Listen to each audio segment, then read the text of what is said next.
RMC, les grandes gueules. Ce que je veux, c'est que vous alliez le faire gagner. Le monde de Macron. Vive la République, vive la France.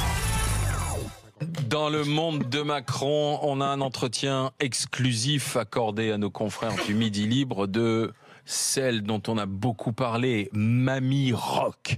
Eliette Boudou, c'est la grand-mère de Laetitia Hallyday. Nos confrères lui ont posé la question de savoir, alors est-ce que vous saviez que vous étiez, votre nom apparaissait dans les sociétés de Johnny Hallyday, les fameuses sociétés qui gèrent ses droits, son image à l'étranger. Alors elle a répondu, écoutez bien. Moi j'ai été là parce qu'on me l'a demandé pour rendre service. Ouais. J'ai jamais encaissé 20 sous. Ouais, forcément, c'est pas moi qui gère, c'est l'avocat qui gère. Voilà. Figurez-vous que ma petite fille, elle m'avait mis à moi. Ouais. J'ai le papier là-haut. Ouais. Je ne vends pas. Elle m'avait mis à moi, je lui ai dit, tu sais Laetitia, c'est pas que je veuille pas, mais moi je suis pas jeune. Ouais. Je vais avoir 83 ans au mois de juillet. Il vaut mieux que tu mettes quelqu'un de plus jeune. Ouais. Et alors c'est là qu'elle a pris son frère qui était plus jeune. Et vous avez vu ce que Nathalie Baye a dit, qui a dit qu'il ne s'entendait pas avec Johnny, que... Elle peut dire ce qu'elle veut. Bon, il y a des choses qu'elle dit pas, qu'elle pourrait mieux te dire. Voilà, Mamie Rock, Eliette Boudou qui livre sa part de vérité.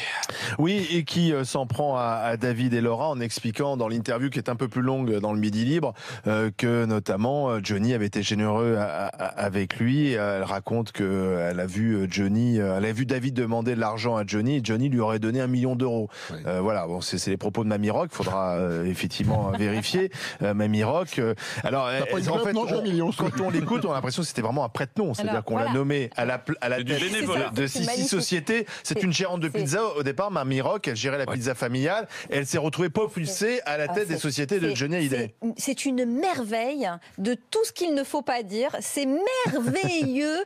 Alors si tu veux la définition du gérant de paille, de la femme de paille, tu l'as là. Et c'est interdit. C'est-à-dire que quand tu fais la gestion de société, tu mets une personne, parce que là, elle dit, elle a mis mon nom. Donc, c'est même pas, si tu veux, c'est pas quelqu'un qui a été désigné. Tu dis à Laetitia quand même, je suis vieille. Mais quelqu'un d'autre. Ouais. Donc, c'est vraiment, t'as un papier.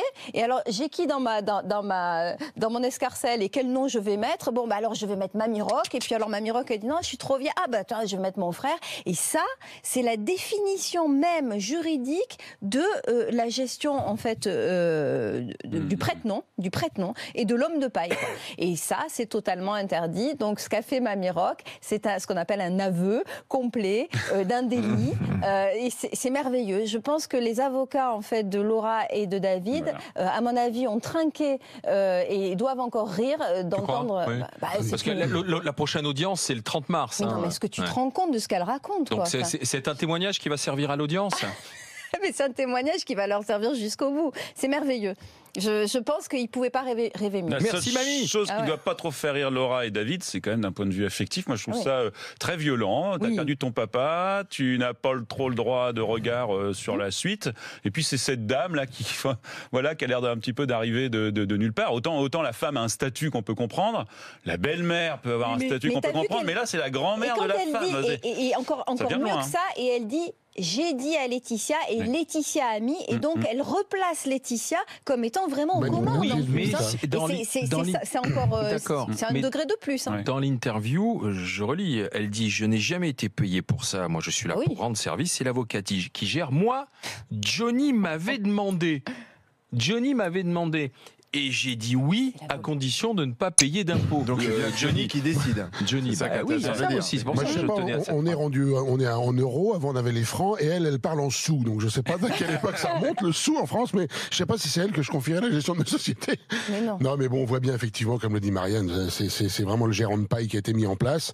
Effectivement, c'est pas autorisé par la loi. Ce que je crains, c'est quand même le côté boule puante. Il va y avoir un petit côté boule puante. Elle va balancer, mais David, il a touché ci, il a touché ça. Donc c'est quand même. Mais c'est le début.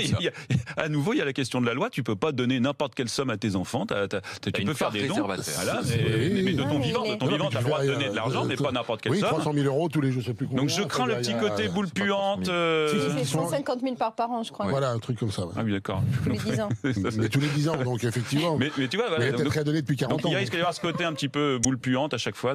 Enfin, c'est pareil, c'est facile d'annoncer j'ai vu Johnny donner. Après, est-ce qu'il avait 1 million sur lui, ça veut dire quoi? Ça veut dire qu'il aurait eu. Si tu le dis où il y où il y a effectivement un chèque qui a été fait, parce que c'est un chèque d'1 million et il y a des traces, et là ça se saura, mais t'avances pas des trucs comme ça sans avoir de preuves. Je pense qu'elle n'aurait jamais dû parler, surtout cette personne, parce qu'elle n'est pas en capacité non plus vraiment de se défendre. C'est une personne âgée. On peut, enfin voilà, j'ai ri de ce qu'elle a dit. Hein. Non, mais je ris de ce qu'elle a dit. C'était pas une grabataire, une Alzheimer qui a ça, parlé au Midi Libre. Je pense que oui, mais jamais elle aurait dû parler. Et je pense que Laetitia aussi va se dire, oh là là, mamie, il faut plus jamais que tu parles. Alors quoi. tiens, justement, puisque tu parles de Laetitia, parce que c'est un feuilleton qu'on vit au quotidien, quasiment, qu'on vit en place publique, elle n'a toujours pas parlé publiquement, personnellement, mais je crois que dans les heures à venir, c'est l'un de ses avocats qui va prendre la parole. Son avocat va parler dans Paris Match ce soir. Il donne une interview. Il faut savoir qu'il a été obligé de transmettre aux adversaires, c'est-à-dire aux avocats de David et Laura, les pièces qui manquaient au dossier. Hein. La semaine dernière, le tribunal des référés a dit qu'il manque des pièces, notamment sur le trust américain qui gérerait, alors il y en aurait même 2, qui gérerait le patrimoine, qui aurait en fait recueilli tout le patrimoine de Johnny. Donc les pièces ont été transmises aux 2 avocats, aux avocats de Laura et David. Et donc ce soir, il va s'expliquer là-dessus, sans doute. Ils vont tous se retrouver le 30 mars. Et on voit bien que c'est un feuilleton quand même. C'est pas suffisant d'ailleurs, les pièces qui ont été transmises. Le trust transmis à 23h59, pile poil, pour respecter le délai, quoi. Et puis on s'aperçoit quand même que dans ce trust, il y a des noms manquants. Donc on voit que c'est un truc en cours de constitution.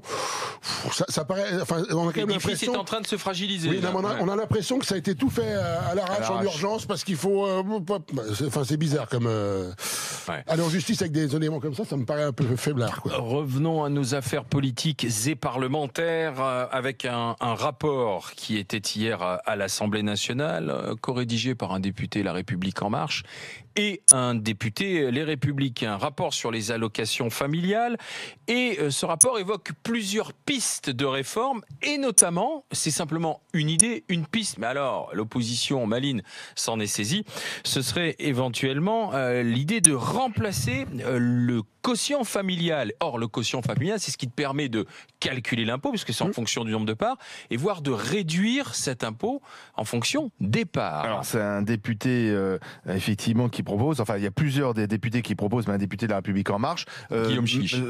Sous les socialistes, il y avait eu cette réflexion, supprimons le quotient familial et donnons l'allocation dès le premier enfant à tous les Français. Or, le quotient familial, ça permet de réduire les impôts. C'est un peu un totem, et j'ai envie de dire un tabou en France. Hein. Si tu touches au quotient familial, eh bien, derrière, forcément, tu as des réactions. Alors là, c'est plutôt la droite, mais aussi les associations familiales qui vont dire qu'on met à mal, finalement, une politique familiale qui marche bien. Et d'ailleurs, c'est ce qu'on avait reproché à François Hollande lorsqu'il avait baissé le quotient familial, parce que c'est vrai, et vous l'avez constaté sans doute si vous avez des enfants, hein, on a payé plus d'impôts sous François Hollande aussi à cause de ça. C'est parce qu'il a baissé les critères du quotient familial. Et beaucoup disaient, mais c'est quand même dingue, c'est un truc qui marche en France, la politique familiale. On fait plus de bébés en France qu'en Allemagne, par exemple, et on met à mal un truc qui marche. Il y a plein de choses qui marchent pas, qu'on n'arrive pas à changer, mais quand ça marche, il faut pas toucher. Non, puis ce qui est surtout malhonnête, c'est qu'en fin de compte, on dit en fin de compte qu'on a fait un principe des vases communicants et que ce qu'on a pris à l'un, on l'a donné à l'autre. On s'aperçoit qu'on a économisé 4 milliards et qu'on a redistribué que 1 milliard. Voilà, en plus. Donc quelque part, faut pas être surpris on a récupéré de l'argent, voilà, en plus. Donc, et ça, c'est juste pas possible. Alors effectivement, on le dit bien que dans ce qui avait déjà été fait,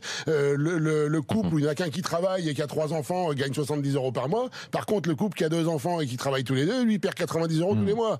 Donc il y a un moment, on peut pas non plus continuer toujours à faire que entre la société fiscale, je vais te dire, et la société civile, l'écart se creuse sans arrêt, quoi. C'est-à-dire que ce soit toujours les mêmes qui viennent abonder le pot et que les autres profitent. Et à un moment, non, faut que ça s'arrête. Ça, c'est juste plus possible. Et Sylvain Grancer. Je crois que notre président aime bien citer Georges Pompidou, je crois, qui disait faut arrêter d'emmerder les Français. Moi, oui, voilà. Moi, j'ai juste lui dit arrêtez de nous emmerder. Au moins la famille Grancer, s'il vous plaît. Non, je vous explique, parce que bon, on gagne notre vie, on est salarié, mais bon, n'empêche que mon papa qui a commencé avant 14 ans, lui baisse sa retraite, ma mère qui a cotisé 49 ans, lui baisse sa retraite, mes 2 grandes filles, on leur baisse les APL, la petite, on va baisser les aides pour les gardes chez la nounou, et puis en tant que rural, un petit coucou aussi, avec la hausse du diesel, on se la prend en pleine poire. J'aimerais bien rouler autrement qu'en diesel, mais et puis tu auras 80 km/h. Mais le trou de la France, c'est la famille Grancer. Non, mais il y a un petit effet, et plus le gel de mon salaire depuis 7 ans, il y a un petit effet cumulatif qui me met en mode bras d'honneur, là, si tu veux. Là, je vais rester poli, c'est juste que ça suffit, quoi. Ça suffit, à un moment. Quand tu fais l'addition, bien sûr, je comprends les mesures prises une par une, elles ont leur sens, elles ont leurs règles. Faut juste prendre une famille type et puis s'amuser à additionner, se dire là quand même peut-être qu'on tape un petit peu fort sur ces gens-là. Moi je vais même plus loin que ça, j'ai jamais compris en fait pourquoi on faisait de la politique pure et dure dans la politique familiale. Pour moi, il n'y a pas de vision de gauche ou de droite de la politique familiale.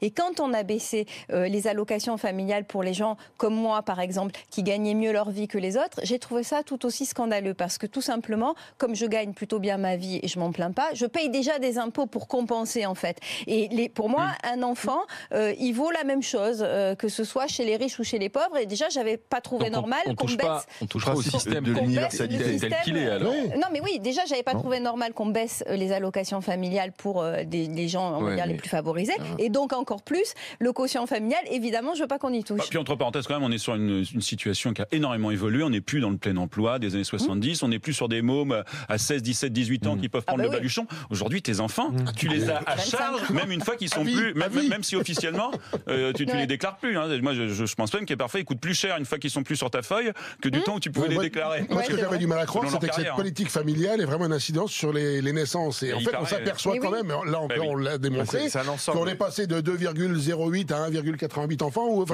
Parce que ça a un vrai effet. Parce qu'il y a ça, mais il y a aussi les crèches, il y a aussi l'école maternelle. C'est-à-dire que pour une femme notamment, c'est quand même plus simple en France d'avoir des enfants et de continuer à avoir une vie professionnelle que, par exemple, en Allemagne, où c'est un choix et les Allemandes font le choix soit les enfants, soit la vie professionnelle. Et c'est vrai qu'il y a quand même on a l'impression qu'il y a quand même tout un système qui a été mis en place qui fonctionne plutôt bien. Et c'est bizarre de vouloir s'attaquer à celui-là. Mais parce qu'il coûte de l'argent. Oui, mais il y a des systèmes qui ne fonctionnent pas et qui coûtent de l'argent. Et on va revenir à notre discussion la SNCF précédemment. La SNCF, ça coûte beaucoup d'argent et ça ne fonctionne pas. Et donc, je suis désolé. On se dit, il faut changer. Et là, ça fonctionne.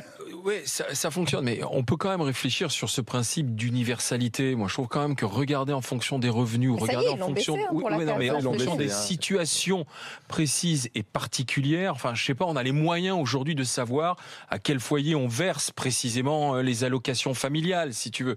Alors, je comprends l'idée de l'universalité, mais aujourd'hui, tu as des gens qui font un enfant parce que tu fais pas un enfant, tu sais que tu vas toucher des allocs quand même derrière. Tu fais un enfant parce que tu as ce désir d'enfant. Un enfant, rassure-toi, il n'y en a pas. Donc comme ça, c'est réglé. Hein. Il n'y a pas d'alloc pour un enfant. Non, il n'y a pas d'alloc pour un enfant. Non, mais je veux dire, derrière, tu connais les situations des couples, tu connais les revenus des ménages. Oui, mais alors c'est pas si simple. Parce qu'une famille, ça mérite une réflexion quand même. Une famille dans une ville moyenne et une famille à Paris, bien sûr, c'est pas les mêmes coûts, c'est pas les mêmes moyens. Il y a aussi des familles recomposées, il y a des gens qui divorcent, il y a des accidents de la vie, il y a des enfants qui restent plus longtemps parce qu'ils font des études chez les parents. Moi, je trouve que c'est difficile de fixer des règles. C'est pas que la question de l'universalité de l'allocation familiale, parce que là, on parle du quotient familial. C'est ce qui te sert à calculer tes impôts. C'est pas la même chose. Moi, qu'on me verse pas d'alloc parce que j'ai deux mômes, à la limite, je m'en fous. Mais par contre, si on change les règles de calculer mes impôts puis que je paye 2000 de plus tous les ans, là, ça me dérange un peu, quoi. Je veux dire, voilà, c'est.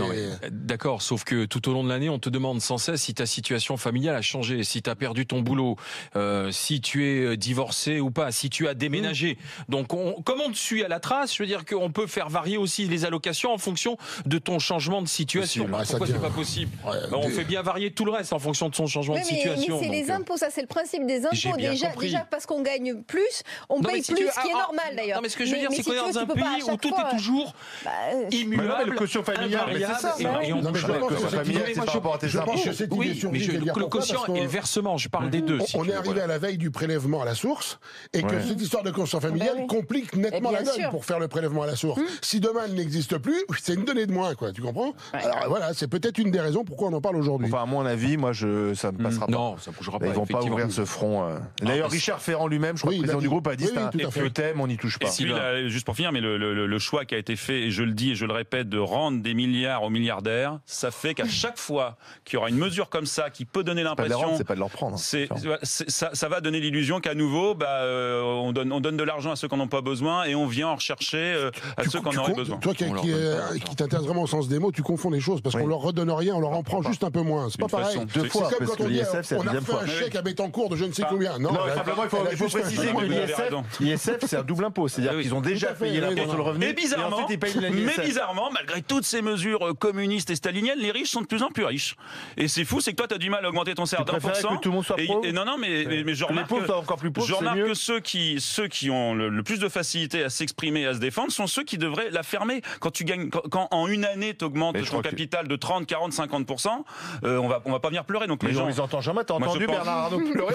J'ai entendu pleurer. Tu m'étonnes, non, il doit pleurer de rire. Il doit pleurer de rire. Beaucoup de jaloux. En sachant que tout ce qu'il fait est légal, c'est ça qui est scandaleux, c'est que vraiment ces formes d'évasion sont légales. Sincèrement, le problème de la France, c'est pas Bernard Arnault, c'est pas la fortune de Bernard Arnault. Je pense que tant qu'on sera focalisé un peu par jalousie ou par envie, je sais pas, sur Bernard Arnault, redivise ses fortunes par nombre d'habitants, tu donnes 3 € à chacun, ça va changer ta vie.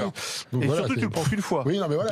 L'argent de Bernard Arnault, tu le prends qu'une fois. Non, moi, c'est le fait qu'on défende l'évasion fiscale parce qu'elle est légale. Et ben, on n'a qu'à agir pour qu'elle soit plus légale. Et moi, je pense qu'il y a un coût à payer. Quand tu veux parce que quand il y a eu l'affaire quand il y a eu encore une affaire récente où on a pu constater énormément d'évasion fiscale, on nous voilà parce que alors donc les gens gagnent de l'argent, ils l'envoient au Luxembourg, ça passe par les îles Caïmans, ça revient un petit peu par ici, ça revient par là, ça transite par une boîte fictive aux Pays-Bas et tout cet argent dont on change le nom, eh bien à la fin dit rassure-toi, c'est légal. C'est ça le scandale, c'est pas que le type il essaye de garder ses sous, c'est qu'on l'encourage et qu'on l'aide. C'est pas difficile, c'est difficile à tracer, mais ne dis pas que c'est légal parce que je pense pas que pas tant que tu crois. Il y a des bons conseillers fiscaux quand même.